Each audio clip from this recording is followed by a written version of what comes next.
Assalamualaikum warahmatullahi wabarakatuh. Welcome back to my channel. Selamat malam semuanya. Kali ini saya mau mengupas tuntas ya tentang jawaban esai program guru penggerak. Jadi di kelengkapan esai ini ada 5 pertanyaan ya. Yang pertama itu apa yang memotivasi Anda menjadi guru penggerak? Yang kedua, berinteraksi dengan orang lain terkadang dapat menjadi sebuah tantangan. Ceritakan kesulitan yang Anda alami saat bekerja sama dengan pihak lain, misalnya rekan sejawat, pimpinan di sekolah, orang tua, wali murid, keluarga, komunitas, perangkat desa, tokoh masyarakat, pemuka agama, instansi maupun lainnya, guna menimbulkan kesadaran dan kesediaan agar mereka berkomitmen membantu Anda mencapai tujuan bersama. Lalu pertanyaan ketiga, permasalahan tantangan, situasi yang kompleks adalah kondisi umum yang ditemui dalam menjalankan pekerjaan. Berikan contoh pengalaman Anda dalam menghadapi situasi yang paling menantang, kompleks, atau sulit saat menjalankan tugas Anda. Dan pertanyaan yang keempat, perkembangan menuntut kita untuk terus belajar hal-hal baru. Ceritakan pengalaman Anda saat mendapatkan masukan atau umpan balik terkait kemampuan Anda.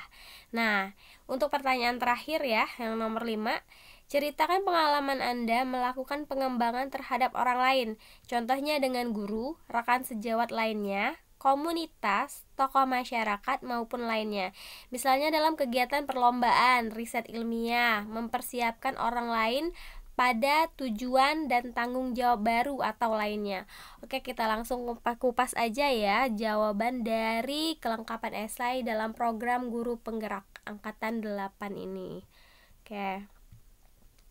Ini salah satu contoh ya, jadi akan saya jabarkan beberapa contoh jawaban yang bisa menjadi inspirasi teman-teman untuk menjawab pertanyaan esai dalam program guru penggerak ya. Sebagaimana sudah kita tahu ya, kalau menjawab esai itu tuh terdiri dari 3 komponen. Jadi agar kita tuh bisa menjawab esai itu terstruktur dan nggak mati kutu, nggak mati ide kayak gitu. Jadi ada 3 komponen. Yang pertama harus kita siapin itu adalah latar belakangnya, kemudian penjelasannya ya, solusi, misalnya ada masalah di latar belakang, maka di diskusi kita memberikan solusi apa yang harus kita lakukan, dan jangan lupa untuk memberikan kesimpulan dari solusi yang sudah kita jabarkan. Nah, mungkin dengan begitu itu akan membantu kita untuk mengembangkan ide dan menulis esai kita lebih terstruktur. Dan jangan lupa juga kalau menulis esai ini ya, jawaban esai ini harus sesuai dengan diri kita, harus sesuai dengan apa yang kita kerjakan di lapangan, seorisinil mungkin. Jadi harus menggambarkan benar-benar apa yang sudah kita kerjakan sebagai guru selama ini, dan apa saja motivasi atau inovasi yang sudah pernah kita kerjakan. Lalu jangan pernah ya menjawab pertanyaan esai ini nih dengan cara mengcopy paste dari jawaban orang lain. Itu sangat tidak diperbolehkan ya, tindakan plagiat itu. Jangan sampai ada kepikiran untuk mengcopy paste ya. Mungkin kita bisa membaca beberapa referensi jawaban, tapi harus disesuaikan dengan keadaan diri kita masing-masing, dikembangkan dengan sesuai kemampuan kita masing-masing. Jangan sampai plagiat 100% tok caplok. Nah, itu nggak boleh ya. Oke, kita lanjut ke solusi yang pertama ini ya. Saya sebut solusi ya, salah satu contoh jawaban yang bisa menginspirasi teman-teman untuk menjawab pertanyaan nanti. Oke, ini ya, apa yang memotivasi Anda menjadi guru penggerak? Nah, ini ada pertanyaan lagi. Apa yang memotivasi Anda menjadi guru penggerak? Apa yang Anda lakukan dalam mewujudkan motivasi tersebut? Nah, di sini latar belakangnya di sini paragraf 1, paragraf 2 ini latar belakangnya. Kita baca, perkembangan ilmu pengetahuan dan teknologi iptek serta arus informasi di era revolusi 4.0 atau sering disebut era digital saat ini sangat pesat. Perkembangan ini mempengaruhi semua aspek kehidupan, termasuk lembaga-lembaga sosial. Kemampuan dalam melakukan penyesuaian adjustment terhadap tuntutan era digital menjadi tantangan besar. Pendidikan sebagai salah satu lembaga vital suatu bangsa harus melakukan perubahan progresif sesuai perkembangan zaman. Jadi latar belakang yang pertama ini tentang perkembangan iptek ya, yang di bawahnya ini yang menjadi acuan dari motivasi ia ingin menjadi guru penggerak itu adalah karena perkembangan iptek ya, serta arus informasi di era revolusi ini yang terus berkembang. Jadi menurut contoh jawaban ini, maka pendidikan itu tuh harus melakukan perubahan progresif agar bisa menyeimbangi iptek yang sedang berkembang pesat ya, yang berkembang pesat saat ini. Nah, kemudian paragraf kedua, pendidikan diharapkan dapat mewujudkan cita-cita bangsa. Nah, ini latar belakang yang kedua ya. Dia mengangkat cita-cita bangsa sesuai amanat Undang-Undang Dasar 1945 untuk mencerdaskan kehidupan bangsa. Dalam Undang-Undang 1945 pasal 31 ayat 12 dan pasal 32 secara tegas mengatur tentang pendidikan. Berdasarkan Undang-Undang Sistem Pendidikan Nasional Nomor 20 Tahun 2003, Pasal 1, bahwa pendidikan merupakan usaha sadar dan terencana untuk mewujudkan suatu belajar dan proses pembelajaran agar peserta didik secara aktif mengembangkan potensi dirinya untuk memiliki kekuatan spiritual keagamaan, pengendalian diri, kepribadian, kecerdasan, akhlak mulia, serta keterampilan yang diperlukan dirinya, masyarakat, bangsa, dan negara. Ini kalau kita baca ini berkaitan dengan profil pelajar Pancasila yang sedang dilaksanakan dalam program kurikulum Merdeka sekarang ya. Profil pelajar Pancasila itu juga mencakup tentang akhlak ya, keagamaan, kecerdasan ya, dan juga kepribadian juga masuk ini. Ini menjadi latar belakang. Jadi salah satu motivasinya itu karena ingin mewujudkan cita-cita bangsa sesuai amanat undang-undang. Oke, kita lanjut ke paragraf ketiga. Pendidikan nasional berfungsi mengembangkan kemampuan dan membentuk watak serta peradaban bangsa yang bermartabat dalam rangka mencerdaskan kehidupan bangsa. Pendidikan bertujuan untuk mengembangkan potensi peserta didik agar menjadi manusia yang beriman dan bertakwa kepada Tuhan Yang Maha Esa, berakhlak mulia, sehat, berilmu, cakap, kreatif, mandiri. Mandiri ini profil pelajar Pancasila juga ya, dan menjadi warga negara yang demokratis serta bertanggung jawab. Oke, kita lanjut. Paragraf keempat ini, dalam rangka mencapai tujuan pendidikan di tengah perkembangan zaman yang semakin modern. Nah, ini sudah masuk ke diskusi ya, diskusi dari latar belakangnya tadi. Pada era digital saat ini, peningkatan kompetensi guru harus terus diupayakan guna menghadirkan pembelajaran yang berkualitas. Dalam hal ini, guru menjadi ujung tombak dalam mencapai tujuan pendidikan. Untuk itu, kompetensi yang harus dimiliki oleh seorang guru yakni kompetensi profesional, pedagogi, kepribadian, dan sosial harus mampu diimplementasikan dalam lingkungan sekolah gitu. Oke. Ini latar belakangnya karena ingin melakukan peningkatan kompetensi guru ya, baik dalam kompetensi profesional, pedagogi, kepribadian, dan sosial. Jadi kompetensi ini diharapkan bisa diimplementasikan, dipraktekkan oleh guru ya, guru sebagai ujung tombak ya dalam mencapai tujuan pendidikan. Ini diharapkan semua kompetensi yang sudah didapatkan oleh guru tersebut mampu mereka implementasikan di lingkungan sekolah begitu. Nah, faktanya, ini ya ada masalahnya. Faktanya, tidak semua guru dapat menjalankan semua kompetensi secara proporsional. Keempat kompetensi yang mestinya harus dimiliki dan dijalankan namun terbalik dengan kondisi real di lapangan saat ini.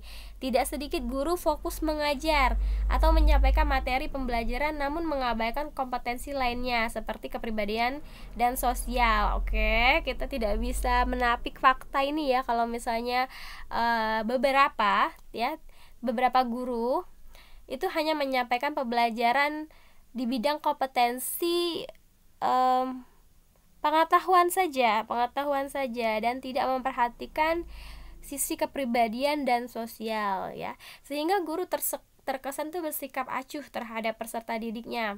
Untuk itu dibutuhkan elemen-elemen penggerak dalam pendidikan untuk mendorong guru sebagai ujung tombak menjadi lebih tajam menyelesaikan persoalan pendidikan saat ini, terutama di tengah situasi pandemi COVID-19 yang belum usai. Hal inilah yang menjadi motivasi mendasar penulis untuk mengikuti program Guru Penggerak dengan harapan dapat menjadi penggerak untuk diri sendiri, terlebih lagi penggerak bagi guru-guru yang lainnya dalam meningkatkan kompetensi.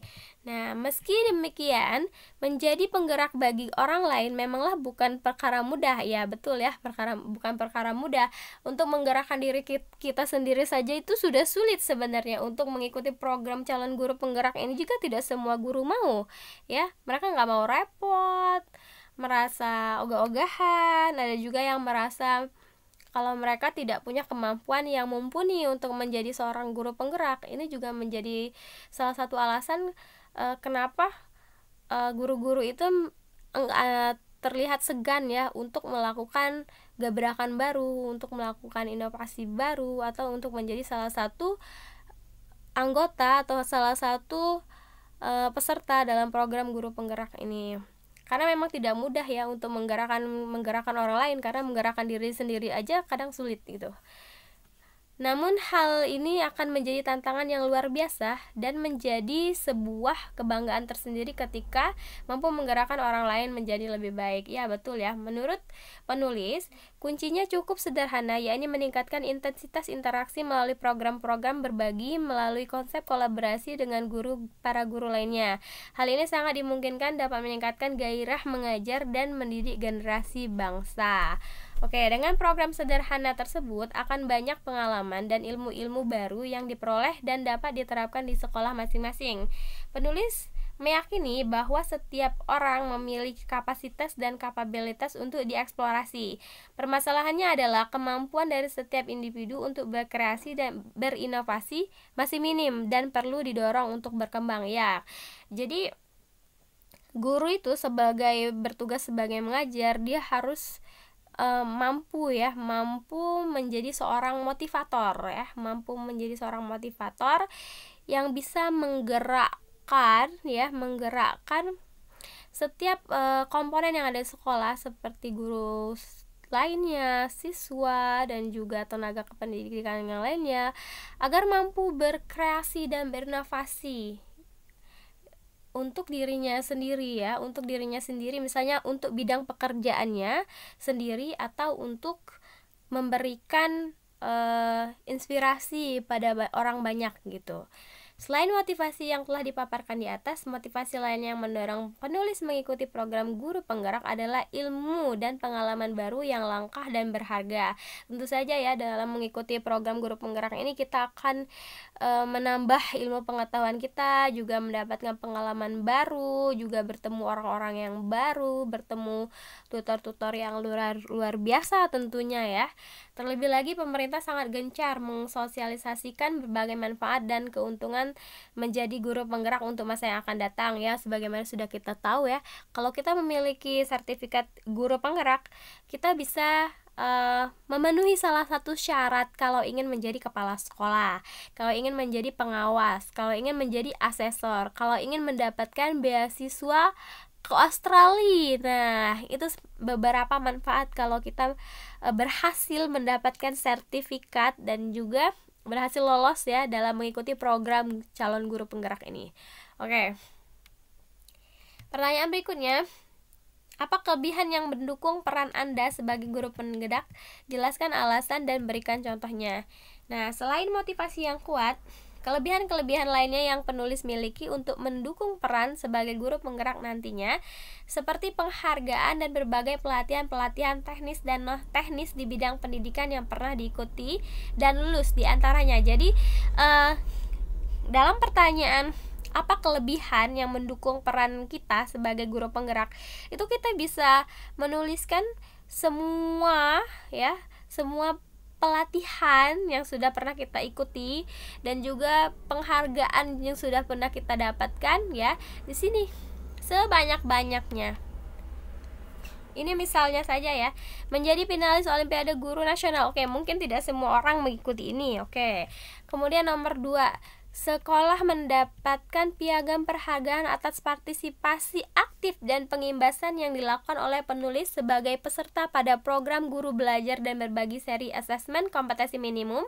Kegiatan ini dilaksanakan oleh Direktorat Jenderal Guru dan Tenaga Kependidikan Kementerian Pendidikan dan Kebudayaan pada 1 Maret 2021 secara daring atau online melalui portal Guru Belajar dan Berbagi Kemendikbudristek. Oke, ini hampir semuanya pernah ikut ya, termasuk saya juga pernah ikut. Jadi kita tinggal lampirkan saja ini, kita tulis sesuai dengan tanggal, bulan, dan tahun kita mengikuti program ini. Karena kalau tidak salah gelombangnya itu ya, pembagian belajarnya itu ada beberapa periode ya, tidak hanya satu periode tapi ada beberapa, kalau nggak salah itu udah sampai belasan ya periodenya ini. Jadi kita hanya tinggal bedain tanggal, bulan, dan tahun saat kita mengikuti program ya, program Guru Belajar dan Berbagi seri asesmen kompetensi minimum. Oke. Nomor 3, contohnya bimbingan teknis kurikulum 2013 bagi guru madrasah sebagai peserta yang diselenggarakan. Oke. Ini ya, bimbingan teknis kurikulum 2013 ini kebanyakan kita ikut ya, kalau misalnya kita sebagai guru dan saat itu sudah melakukan atau mendapatkan bimbingan tentang kurikulum 2013. Kalau sekarang kita bisa menambahkan bimbingan teknis kurikulum merdeka misalnya kayak gitu ya, karena sebagian sekolah-sekolah yang ada di Indonesia ini sudah mendaftarkan sekolah mereka dalam program IKM ya, implementasi kurikulum merdeka. Jadi otomatis sekolah-sekolah yang sudah mendaftarkan sekolah mereka menjadi bagian dari IKM itu pasti gurunya, khususnya guru kelas 1 dan kelas 4 itu sudah mengikuti bimbingan teknis kurikulum merdeka.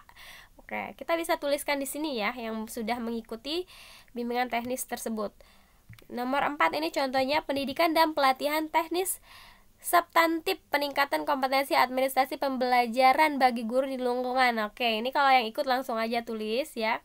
Pemanfaatan TIK misalnya lagi, terus fasilitasi pemanfaatan TIK, pembuatan e-modul, electronic modul, international seminar dengan tema pelatihan. Oke, kalau misalnya ikut seminar boleh ditaruh ya, mengikuti webinar atau yang pernah mengikuti pelatihan online ya, di kelas online, terus asalkan sertifikatnya itu ada nomornya ya, dengan resmi, dengan jelas, ada nomornya, penyelenggaranya ada, kemudian jam belajarnya juga ada ya, bisa kita tuliskan di sini semuanya sebanyak-banyaknya.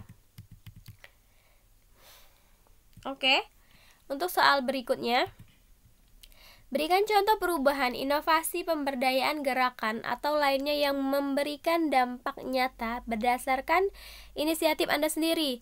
Apa yang mendorong Anda melakukan hal tersebut ya? Jawaban Anda harus mencakup waktu kejadian, dampak atau atas inisiatif Anda, upaya yang Anda lakukan agar inisiatif tersebut terlaksana, peran Anda dan pihak lain yang terlibat bila ada. Jadi di sini kita diharapkan soal untuk pertanyaan ini diharapkan mampu ya menjabarkan perubahan, inovasi, pemberdayaan atau gerakan yang pernah kita lakukan ya, dan memberikan dampak nyata. Nah, pada saat menjawab pertanyaan ini harus sesuai dengan keadaannya, harus sesuai dengan keadaan yang real di lapangan yang sudah pernah kita lakukan. Karena pertanyaannya jelas, kita harus mencantumkan juga waktu kejadian, harus menjabarkan dampaknya apa, terus atas inisiatif itu ya apa saja yang didapatkan atau dampaknya itu apakah positif, apakah negatif ya, apakah ada kemajuan yang signifikan atau malah ada sesuatu hal yang timbul masalah baru misalnya kayak gitu ya. Kita harus jelaskan sejelas-jelasnya. Oke. Dan apakah ada pihak lain juga, misalnya ada bantuan dari pihak mana gitu, apa pemerintah desa atau misalnya bekerja sama dengan kampus, misalnya Kampus Merdeka yang sekarang programnya juga ada kan, Kampus Merdeka, mungkin bisa bekerja sama gitu. Semuanya dijelaskan ya secara gamblang. Ini salah satu contoh jawabannya. Mengikuti program guru penggerak merupakan kesempatan yang sangat berharga, betul ya. Dalam program ini seorang guru mendapatkan berbagai macam manfaat dan keuntungan untuk masa depan yang lebih baik. Untuk menjadi guru penggerak yang profesional, maka seorang guru harus mampu memberikan contoh perubahan, inovasi, pemberdayaan, gerakan, atau lainnya yang memberikan dampak nyata berdasarkan inisiatif sendiri.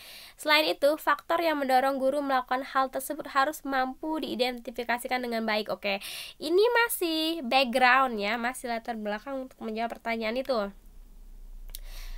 Oke, kemudian dalam kaitannya dengan hal tersebut, penulis dalam melaksanakan tugas dan tanggung jawab sebagai guru di satuan pendidikan telah melakukan beberapa upaya. Nah, ini sudah masuk ke di diskusi ya. Beberapa upaya untuk meningkatkan kemampuan guru, terutama dalam hal membuat laporan hasil penilaian peserta didik berbasis aplikasi Excel. Penulis terus berupaya memperkenalkan dan memanfaatkan aplikasi kepada para guru lainnya. Ya ini ya salah satu gerakan ya gerakan atau pemberdayaan yang dilakukan oleh penulis, yaitu dia membantu guru lainnya dalam membuat laporan hasil penilaian peserta didik ya dengan menggunakan aplikasi Excel ya, komputer ya. Sebagaimana kita tahu ya, tidak semua guru di sekolah itu mampu mengoperasikan komputer.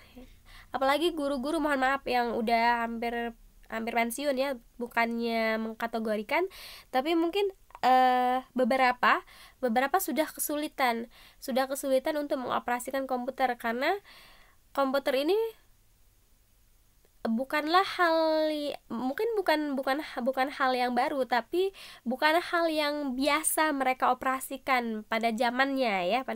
Beda kalau untuk guru-guru baru sekarang atau yang baru lulus 10 tahun yang lalu, mungkin sudah terbiasa dengan menggunakan komputer ya, melakukan operasi atau melakukan berbagai macam kegiatan ya, pekerjaan dengan menggunakan komputer. Tapi tidak semua guru itu bisa. Jadi salah satu gerakan yang bisa dilakukan ialah membantu guru lainnya yang belum memahami tentang penggunaan komputer dalam membuat laporan misalnya, atau mengajari atau sharing tentang bagaimana caranya kalau mau membuat PPT atau misalnya ingin membuat media pembelajaran ya, media pembelajaran melalui desain atau PowerPoint PPT tadi gitu, atau bisa membantu guru tersebut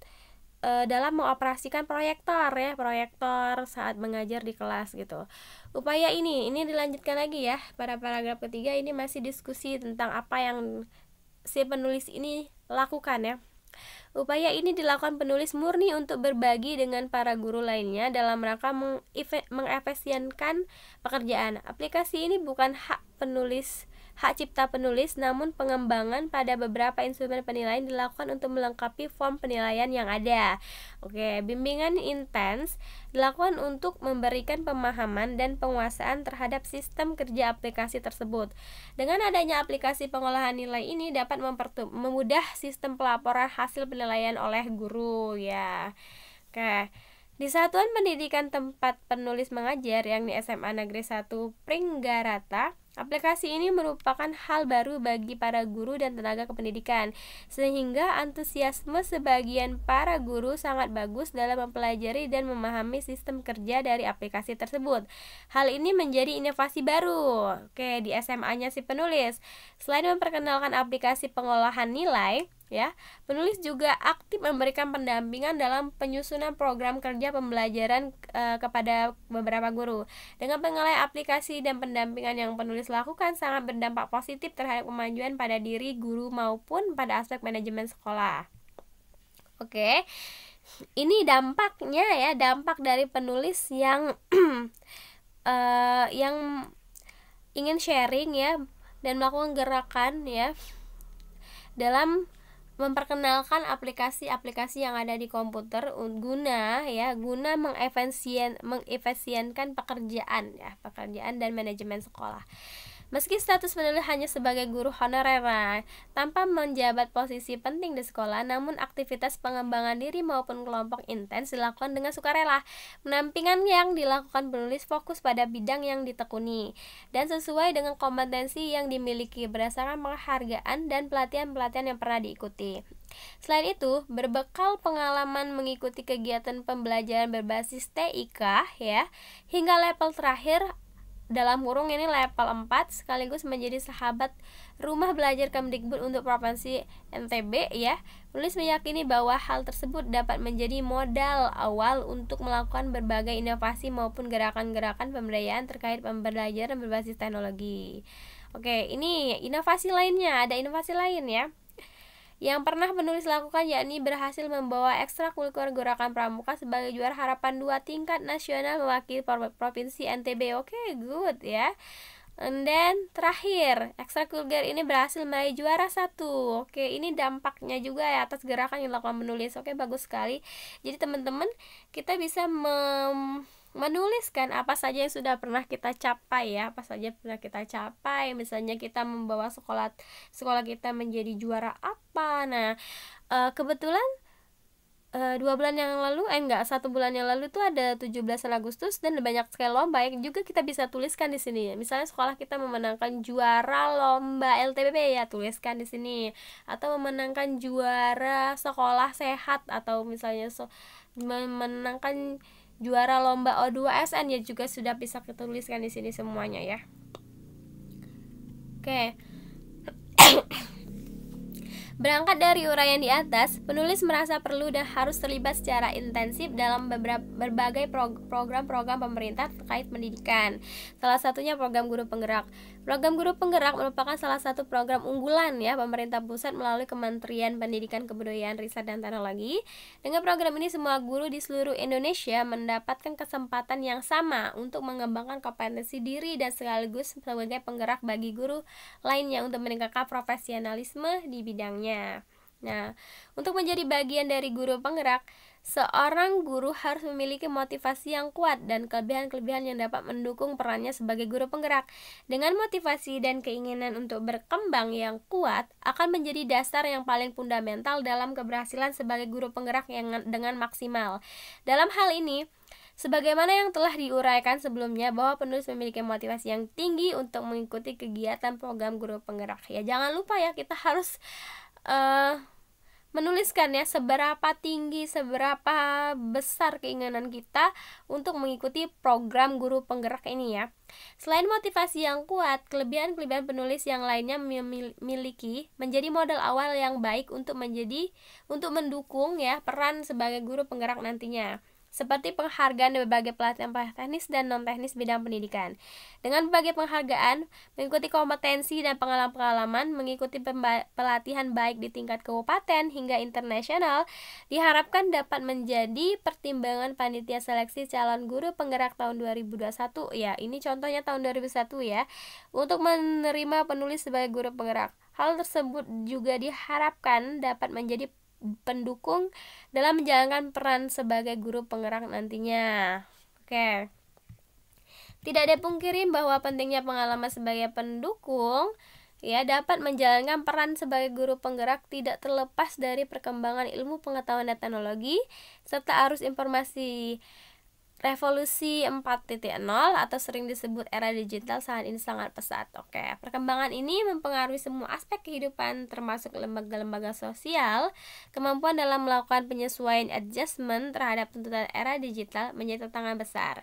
Pendidikan sebagai salah satu lembaga vital suatu bangsa harus melakukan perubahan progresif sesuai perkembangan zaman. Ini kesimpulannya Jadi jangan lupa kalau kita menulis esai itu jabarkan dulu latar belakangnya, masalahnya apa, kemudian baru berikan solusinya, jelaskan apa yang kita lakukan untuk menangani masalah tersebut, dampaknya apa saja, dan jangan lupa berikan juga kesimpulan Dengan begitu insya Allah akan mencukupi limitation of word-nya ya, ada keterbatasan kata ketika kita menjawab pertanyaan esai ini.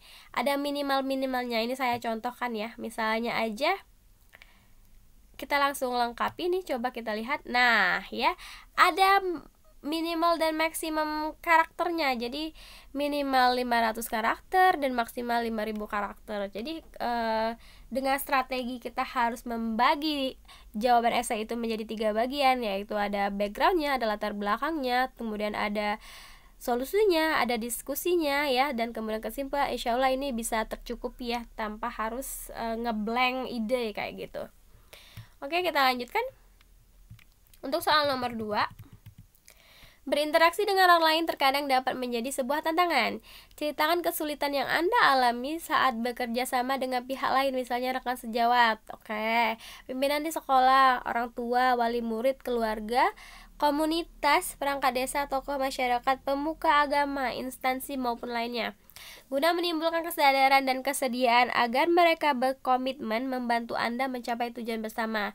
Kapan waktu kejadiannya? Ini sama ya, harus jelasin juga kapan, waktunya kapan, kemudian dampaknya apa, situasinya apa yang dihadapi, lalu pihak mana saja yang Anda minta untuk bekerja sama dan mengapa. Gambarkan secara jelas. Nah, ini contohnya ya. Untuk mencapai tujuan bersama dibutuhkan komitmen bersama. Ya, betul ya. Melalui komunikasi yang intensif. Oke, faktanya membangun komunikasi satu arah yang efektif tidak semudah yang dibayangkan. Dibutuhkan pendekatan dan kesepahaman bersama terkait tujuan yang akan dicapai. Kesulitan dalam membangun komunikasi pasti terjadi, termasuk yang saya alami sendiri. Sebagai contoh, nah ini ya, dijelaskan secara jelas ya, salah satu contohnya ini, itu sudah dituliskannya ini. Sebagai contoh, ketika saya ditugasi sebagai koordinator penilaian dalam kegiatan evaluasi kinerja EVAKIN Kepala Sekolah tahun 2021, tepatnya pada bulan Oktober. Nah, ini dijelaskan waktunya itu kapan, tulisnya ini ya, bulan Oktober. Penulis sedikit kesulitan dalam mengarahkan anggota yang notabene guru dengan status PNS. Ya, mungkin karena si penulis ini masih honorer ya saat itu. Sementara saya sendiri ya, masih honorer. Tidak sedikit para guru yang terlihat acuh terhadap koordinasi yang saya lakukan. Hal ini cenderung menghambat proses persiapan dan pengumpulan data hasil penilaian sebagai bahan EVAKIN Kepala Sekolah 2021. Meski demikian, berbagai upaya tetap dilakukan guna optimalisasi persiapan EVAKIN itu sendiri. Oke, ya. Kemudian pertanyaan berikutnya, kesulitan apa saja yang Anda hadapi saat bekerja sama? Adakah penolakan ataupun kegagalan yang Anda hadapi dalam situasi tersebut? Bagaimana respon Anda dalam situasi tersebut ya? Upaya apa yang Anda lakukan untuk tetap fokus terhadap tujuan yang telah direncanakan ini? Secara sekilas kita lihat ya, pertanyaan ini menuntut kita untuk menjabarkan apa yang kita lakukan, inovasi apa yang kita lakukan ya, sekreatif apa kita, lalu secerdas apa kita menghadapi masalah yang pernah kita hadapi itu ya. Oke, ini dia jawabnya secara umum ya. Dalam belajar bekerja sama dengan pihak lain tidak terlalu berat karena saya sendiri termasuk pribadi yang suka berkolaborasi dan terbuka dengan pendapat orang lain. Sehingga jika pun terjadi penolakan terhadap ide dan gagasan yang saya berikan merupakan hal yang wajar dalam sebuah tim. Oke, yang terpenting adalah tujuan bersama dapat tercapai, baik dengan ide saya sendiri maupun dengan ide dari orang lain yang sekiranya lebih bagus. Bagi saya, ide terbaik dapat muncul dari mana saja dan siapa saja. Oke, berarti si penulis ini dia orangnya berpikiran terbuka ya. Oke, contoh yang baik ya. Kita juga harus menjadi guru yang berpikiran terbuka, open minded kayak gitu.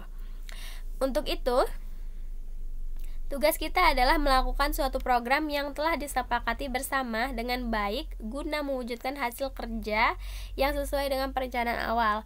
Keberhasilan sebuah program bukan terletak pada kualitas ide, melainkan akan bergantung pada kualitas kinerja.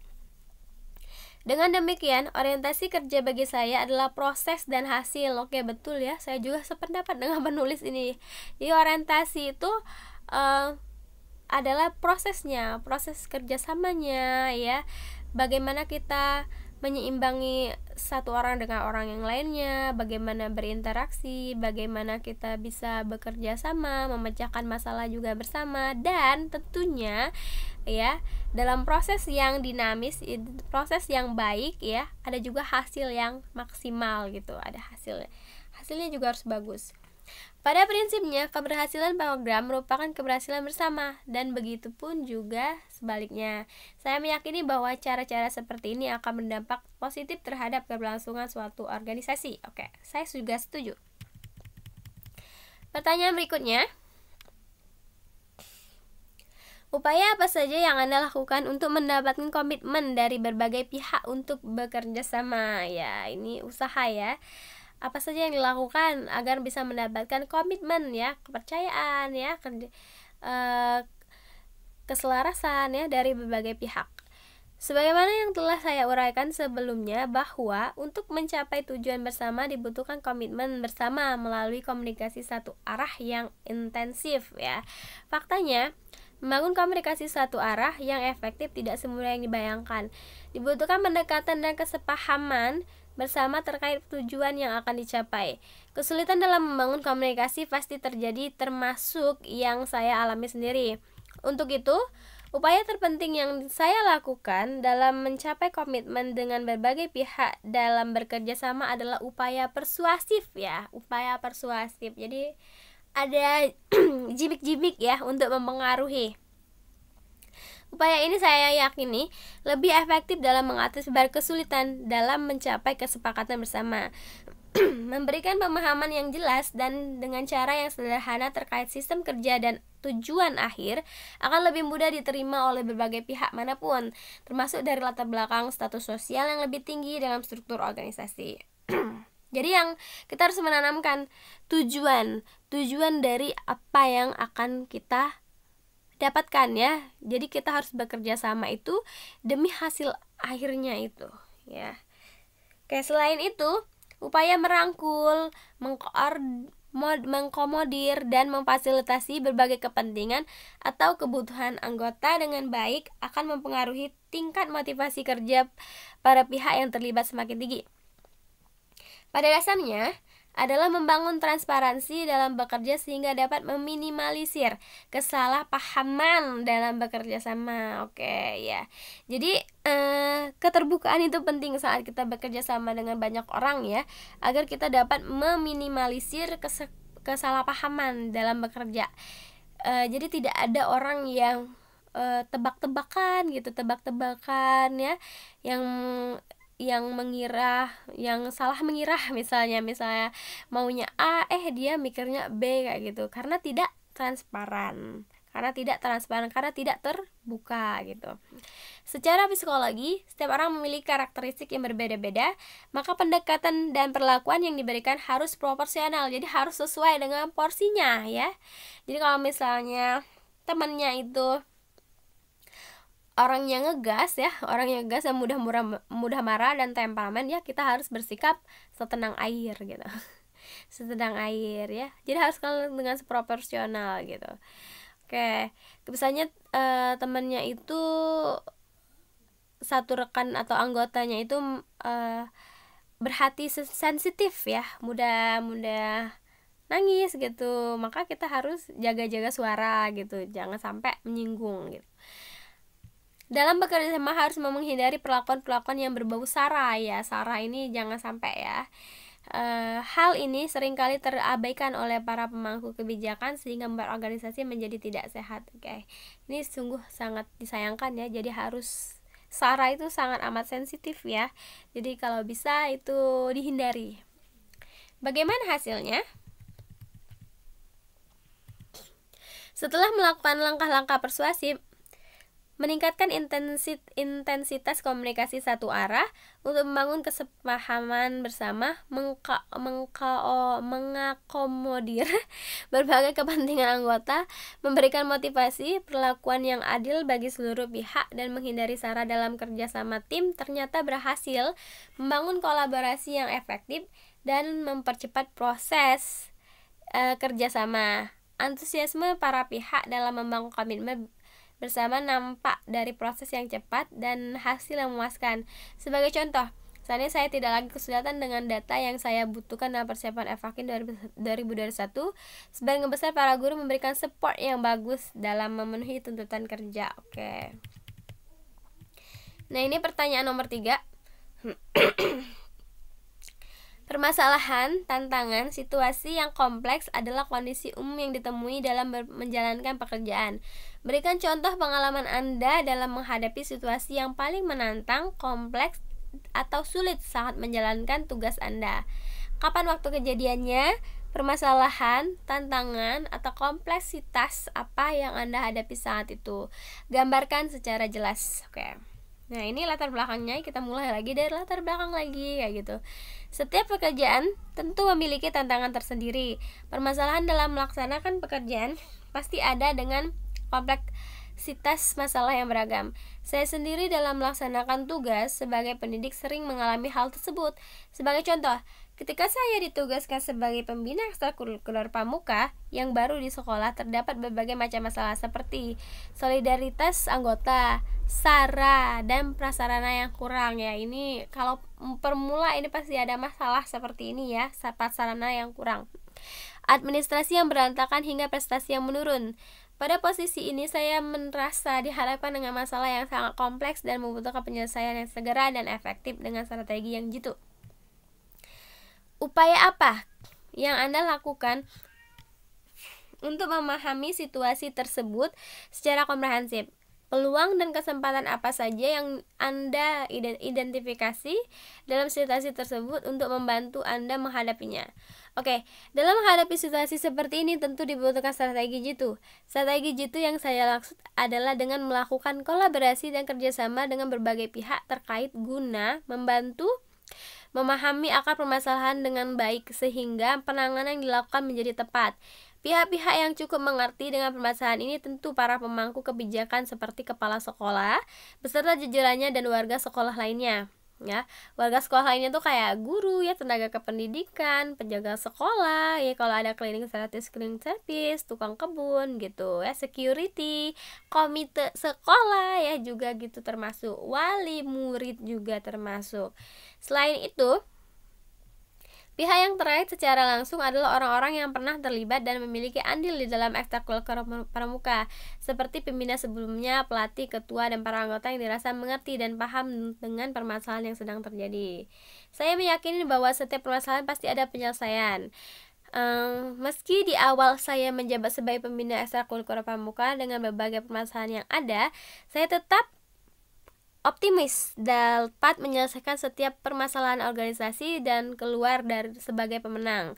Kompleksitas permasalahan yang ada selalu ada celah dan peluang penyelesaian masalah seperti keinginan untuk berdiskusi secara terbuka dari para anggota. Hal ini saya manfaatkan untuk membuka forum diskusi guna mencari dan menyepakati solusi yang paling bijak tanpa merugikan maupun menguntungkan sebagian pihak ya. Pokoknya kalau misalnya menguntungkan harus untuk keuntungan bersama. Oke. Pertimbangan-pertimbangan atau alternatif apa saja yang Anda hadirkan dalam membuat keputusan? Informasi apa lagi yang Anda gunakan untuk memperkuat keputusan Anda? Oke. Permasalahan yang ada dalam sebuah organisasi harus dapat diselesaikan dengan baik. Dibutuhkan kebijaksanaan seorang pemimpin dalam memberikan keputusan yang adil bagi semua anggota. Saya sendiri setiap keputusan atau kebijakan yang saya ambil dalam menyelesaikan berbagai permasalahan internal organisasi selalu memperhatikan kepentingan bersama tanpa merugikan maupun menguntungkan sebagian pihak. Keputusan bersama dapat diambil dalam forum diskusi terbuka sehingga tidak ada pihak yang merasa dirugikan. Oke, good. Jikapun tidak ada kesepakatan bersama yang dianggap tepat dan memuaskan, maka pemimpin dapat melakukan opsi-opsi yang paling mendekati kepuasan bersama. Dalam posisi ini, ya, dibutuhkan ketegasan dan kebijaksanaan seorang pemimpin dengan tetap mengakomodir ya kepentingan para anggota. Artinya, permasalahan dalam sebuah organisasi tidak boleh dibiarkan berlarut tanpa kepastian. Harus ada penyelesaian yang bijak agar permasalahan tidak membias dan berdampak negatif terhadap kesehatan organisasi dan keutuhan para anggota. Kita menyadari bahwa pada dasarnya tidak ada keputusan yang sempurna. Oke, akan selalu ada ketidakpuasan ya.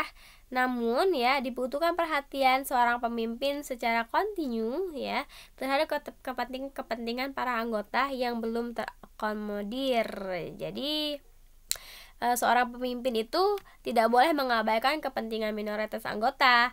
Aspirasi yang disampaikan harus diterima, dianalisis, dan direspon dengan bijak. Oke, kemudian tindakan apa yang kemudian Anda ambil dan bagaimana hasilnya?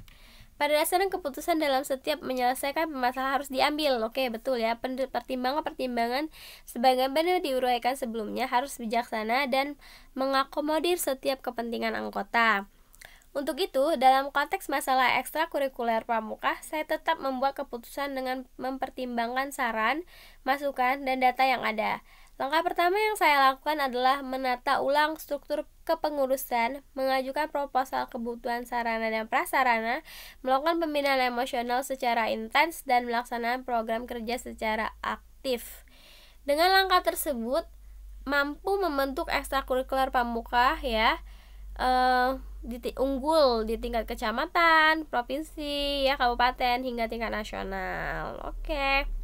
Bagus ya. Sekarang soal nomor 4 nih. Masih ada 2 soal lagi guys. Dan soalnya itu gak hanya sendirian, dia juga membawa beberapa antek-anteknya gitu. Ini kayak ini ya, soal nomor 4. Terus kita harus menjelaskan juga kapan waktu kejadiannya, masukan atau umpan baliknya juga ya. Jadi soal itu tidak bisa kita jawab dengan satu kalimat simple. Nah, memang membutuhkan penjabaran yang panjang. Itulah kenapa ini disebut dengan esai ya. Jadi ada alasan, ada backgroundnya, ada permasalahan, kemudian kita jabarkan solusi, kita jabarkan dampaknya, apa saja yang terjadi ya. Kemudian kita rangkum semuanya dalam bentuk kesimpulan begitu. Oke, ini soal nomor 4 ya. Perkembangan menuntut kita untuk terus belajar hal-hal baru. Ceritakan pengalaman Anda saat mendapatkan masukan atau umpan balik terkait kemampuan Anda. Nah, ini saatnya pengalaman kita ya saat kita mendapatkan kritikan kayak gitu, masukan ya, komentar terkait kapasitas kita, kemampuan kita ya, capability kita gitu. Oke, kapan waktu kejadiannya, masukan atau umpan balik apa yang secara spesifik Anda dapatkan, apa yang Anda rasakan saat menerima masukan atau umpan balik tersebut. Oke, kita lihat ya jawaban dari file ini dari si penulis ini. Oke, dia mulai lagi dari background lagi guys ini. Perkembangan era digital saat ini sangat pesat. Perkembangan ini mempengaruhi sistem pendidikan di Indonesia, termasuk para guru harus mampu menyesuaikan diri dengan perkembangan tersebut. Untuk itu, dibutuhkan upaya-upaya strategis dalam rangka meningkatkan kapasitas diri dan profesionalisme. Langkah strategis yang diupayakan ya untuk mengembangkan kemampuan diri dapat dilakukan dengan cara mengikuti berbagai kompetensi maupun pelatihan-pelatihan yang relevan dengan bidang yang digeluti. Oke, berbasis stick ya. Oke, dari berbagai pengalaman mengikuti kompetensi dan pelatihan yang telah dilakukan oleh penulis ya, ada banyak masukan dan umpan balik yang didapatkan. Misalnya saja dia mendapatkan kesempatan menjadi sahabat rumah belajar Kemdikbud atas prestasi mengikuti kegiatan sampai dengan level 4 terakhir. Dalam kegiatan itu banyak ilmu dan pengalaman baru yang didapatkannya. Oke, itu merupakan masukan ya yang ia dapatkan dari mengikuti pelatihan-pelatihan tersebut. Oke, begitu juga dengan ajang bergensi Kemdikbud yaitu OGN. Dalam ajang ini dia mendapatkan begitu banyak pengalaman berharga ya, sejak tahapan seleksi tingkat sekolah hingga tingkat di nasional Senayan. Oke. Kemudian bagaimana cara Anda menyikapi masukan dan umpan balik tersebut untuk mengembangkan diri Anda ya. Pribadi yang baik adalah pribadi yang jujur, terbuka dan dengan kritik, saran dan masukan dari orang lain. Untuk itu ya, saya berusaha mencoba untuk menjadi pribadi yang baik tersebut. Setelah mengikuti kegiatan kompetensi maupun pelatihan yang telah saya uraikan pada esai sebelumnya, bahwa saya merasa senang dan bangga mendapatkan masukan dan umpan balik dari orang lain. Saya mencari bahwa masukan dan umpan balik yang saya terima akan mendapat positif bagi diri saya sendiri. Oke, ini bagaimana cara ia menyikapi masukan dan umpan balik tersebut. Oke. Ya, dia merasa senang dan bangga gitu. Oke. Sebagai contoh, ketika dalam kegiatan pembatik, saya diminta memperbaiki tugas presentasi yang dianggap oleh tutor belum tepat. Maka saya dengan senang hati memperbaiki tugas tersebut. Begitu juga ketika saya OGN ya. Ada banyak kekurangan yang dimiliki ya. Namun saya berusaha mencoba melakukan perbaikan secara langsung. Saya meyakini bahwa masukan dan umpan balik yang diberikan orang lain kepada saya adalah sebagian dari upaya peningkatan kapasitas diri dan profesionalisme saya sebagai guru. Oke, bagus ya.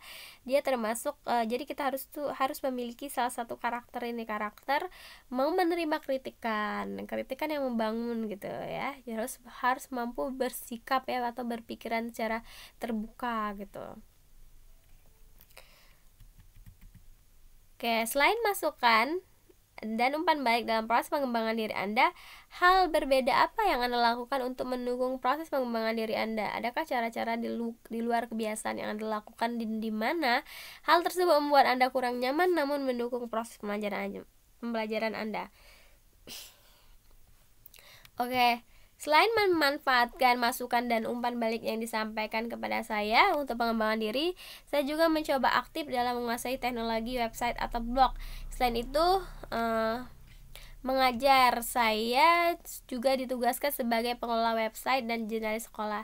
Dengan tugas ini saya menjadi belajar lebih dalam tentang website dan pemberitaan. Ada banyak hal ya dalam teknologi yang mampu meningkatkan kemampuan diri dan diterapkan dalam pembelajaran.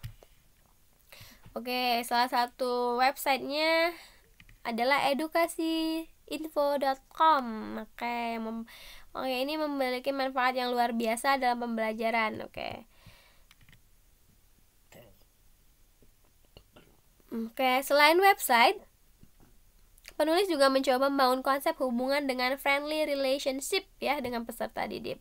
Konsep ini pernah ditulisnya dalam best practice dalam OGN dan tetap dipraktikkan dalam keseharian di sekolah maupun luar sekolah. Hasilnya sangat efektif meskipun terkadang peserta didik secara spontan melemparkan candaan yang di luar normalnya dan yang membuat sedikit mengganggu.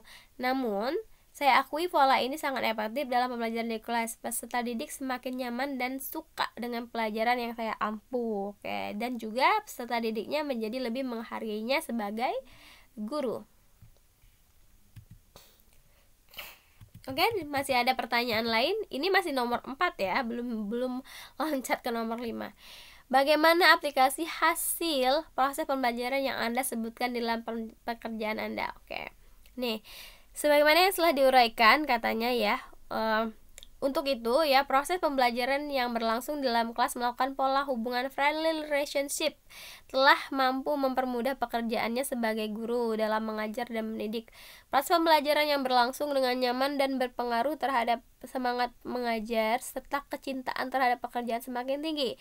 Kualitas pekerjaan semakin baik ya, of course ya, kalau suka dengan pekerjaan tentu kualitas akan diiringi dengan kualitas yang semakin baik ya.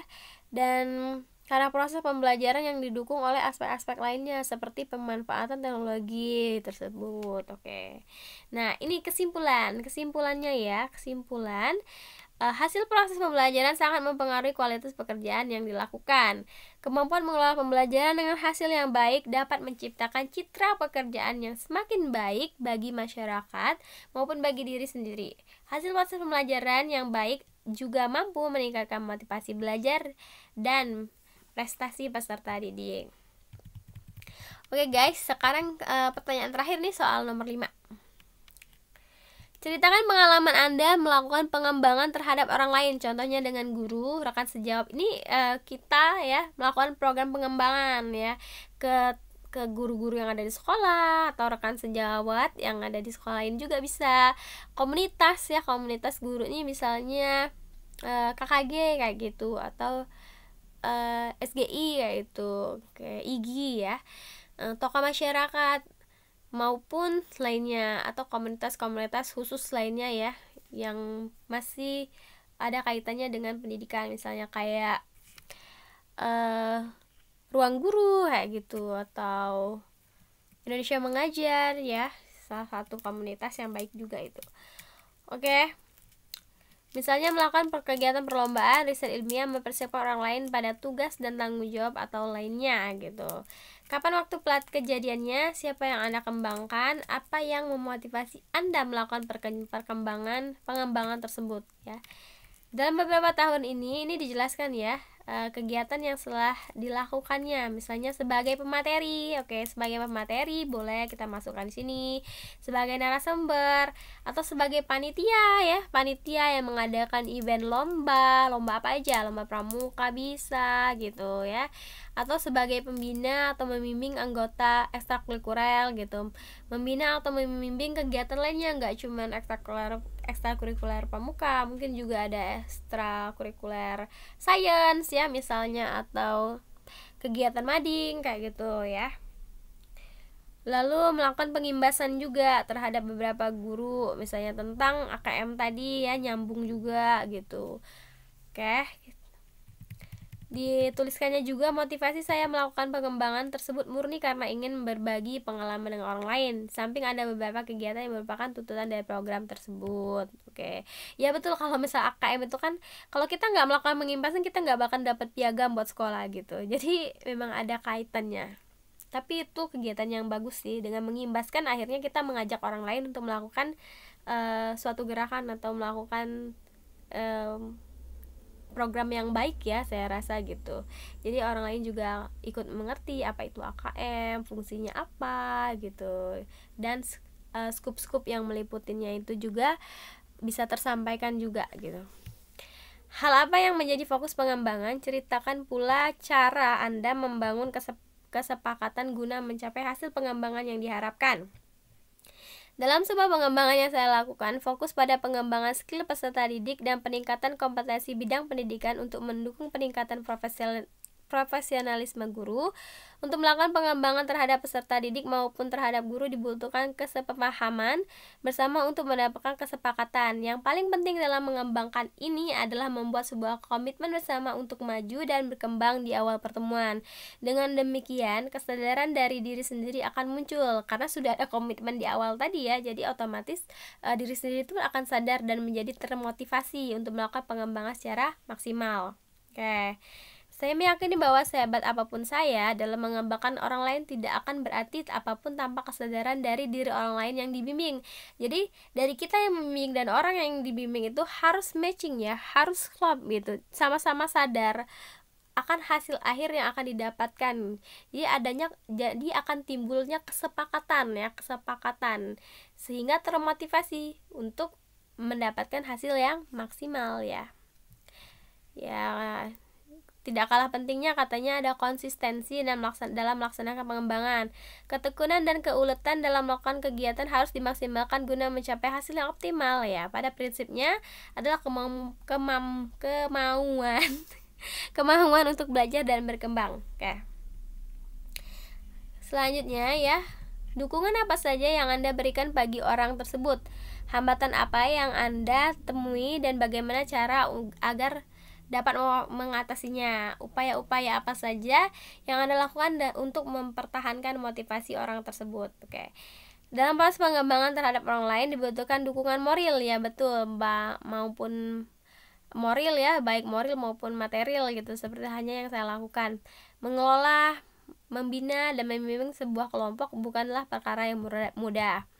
Dengan karakteristik dan pribadi yang beragam dari anggota yang dibutuhkan usaha maksimal dalam upaya pengembangan. Selain itu, dukungan yang optimal sangat dibutuhkan, baik dukungan material maupun non-moral. Secara psikologis, para peserta pengembangan sangat membutuhkan dukungan, semangat dan atau motivasi dari orang lain untuk berkembang. Mental yang kuat juga menjadi bagian yang penting dipupuk. Oke, iya, kita garis bawahi ya, mental yang kuat tuh juga menjadi bagian yang penting. Ini salah satu contoh jawabannya ya. Jadi menjadi calon guru penggerak juga kita harus memiliki mental yang baik ya, mental yang baik, karena dibilang mudah sulit, dibilang sulit juga nggak terlalu sulit gitu.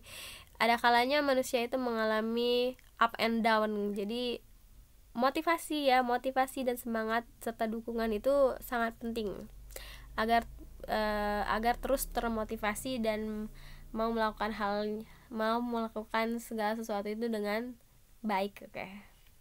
Selain itu, dalam beberapa kegiatan tidak dipungkiri bahwa selalu membutuhkan dukungan material berupa pendanaan atau finansial. Oke, ya. Menjaga semangat belajar orang yang dibimbing sangat penting dilakukan guna mencapai hasil yang optimal. Upaya sederhana yang biasa dilakukan adalah terus memberikan perhatian dan intensif dan membantu menyelesaikan berbagai masalah yang dihadapi selama mengikuti perkembangan. Bila perlu diberikan penghargaan bagi peserta yang serius mengikuti kegiatan. Oke, bagaimana hasilnya? Oke. Setelah menerapkan berbagai upaya dan langkah-langkah strategis sebagaimana yang diuraikan sebelumnya, berhasil mengembangkan skill dan kompetensi yang semakin baik. Hal tersebut terbukti dengan keberhasilan menjadi juara, suksesnya event-event yang digelar, dan mampu lulus pelatihan bagi peserta pengembangan diri. Hal ini menjadi kebanggaan tersendiri bagi saya dapat berbagi ilmu dan pengalaman kepada orang lain, baik secara sukarela maupun dengan tuntutan tugas atau pekerjaan. Semoga pengalaman-pengalaman ini dapat menjadi modal awal mengikuti seleksi calon guru penggerak dan harapannya dapat diterima menjadi guru penggerak. Oke, ya. Saran saya ya, ini kan salah satu contoh yang dia berhasil melakukan gerakan ya, walaupun ada masalah tapi tetap berhasil. Kalau misalnya yang kita hadapi di lapangan misalnya ada kendala, terus misalnya ketika melakukan pengimbasan itu ternyata tidak berhasil, tidak maksimal, juga harus dijelaskan di esai ini ya, sejelas-jelasnya. Lalu tindakan yang kita ambil juga harus kita jelaskan, dan kendalanya itu apa sih. Misalnya kalau misalnya gagal nggak juara nih, nggak juara misalnya ikut lomba tapi nggak juara, juga harus dijelaskan kenapa gitu, alasannya itu apa gitu. Dan dibutuhkan komitmen ya, dituliskan juga di esai ini nih komitmen kita untuk for the next time ya, untuk kegiatan berikutnya itu tuh apa komitmennya. Misalnya tidak akan mengulangi kesalahan yang sama itu tidak diulangi, dan ingin melakukan perubahan atau sesuatu yang lain agar misalnya tahun depan mengikuti lomba lagi atau pada kegiatan berikutnya mengikuti lomba lagi bisa menjadi juara gitu. Harus dijadikan sebagai bahan refleksi juga gitu. Jadi diceritakan ini tidak harus hal yang baik-baiknya saja ya, di esai ini juga kita harus ceritakan juga misalnya ada hal yang tidak menyenangkan juga harus diceritakan, tapi jangan lupa untuk menuliskan solusi, kemudian komitmen, dan juga inovasi-inovasi atau ide-ide lain agar ya kesalahan yang dilakukan itu tidak terulang kembali begitu. Oke, ya. Ini formulir esainya, kalau misalnya belum dikerjakan kayak gini bisa disilang aja gini. Lalu kalau ada peringatan keluar aja karena memang belum diisi sama sekali ya. Oke. Ini balik lagi ke halaman login ini disuruhnya. Oke, sekian informasi dari saya ya teman-teman semuanya. Semoga bermanfaat, tetap semangat ya. Dan jangan sampai kelewatan juga ya, karena jatah untuk menuliskan esai ini terbatas, hanya sampai tanggal 30 September pukul 23:59. Oke, itu jangan sampai kelewatan. Nah, untuk video berikutnya saya juga akan membahas beberapa contoh-contoh jawaban dari esai untuk guru penggerak ini ya, tapi untuk di video berikutnya. Tapi karena kalau sekarang dibahas nggak maksimal nanti suaranya karena sudah cukup lelah. Oke, mohon dimaklumi ya semuanya teman-teman. Tapi saya janji ini akan ada video susulan ya untuk membahas contoh-contoh jawaban esai lain yang berhasil saya dapatkan gitu. Oke, sekian informasi dari saya ya semuanya. Semoga bermanfaat. Mohon maaf bila ada kata-kata yang kurang tepat atau menyinggung, atau ada penjelasan yang masih belum jelas ya, belum tersampaikan dengan baik. Boleh dituliskan di kolom komentar, dan kalau ada yang mau filenya bisa dituliskan alamat emailnya juga di kolom komentar ya. Kalau di kolom komentar nanti saya bales, insya Allah saya bales. Oke, sekian semuanya. Selamat malam. Wassalamualaikum warahmatullahi wabarakatuh. Remember that we are sharing because we are caring. Oke, thank you.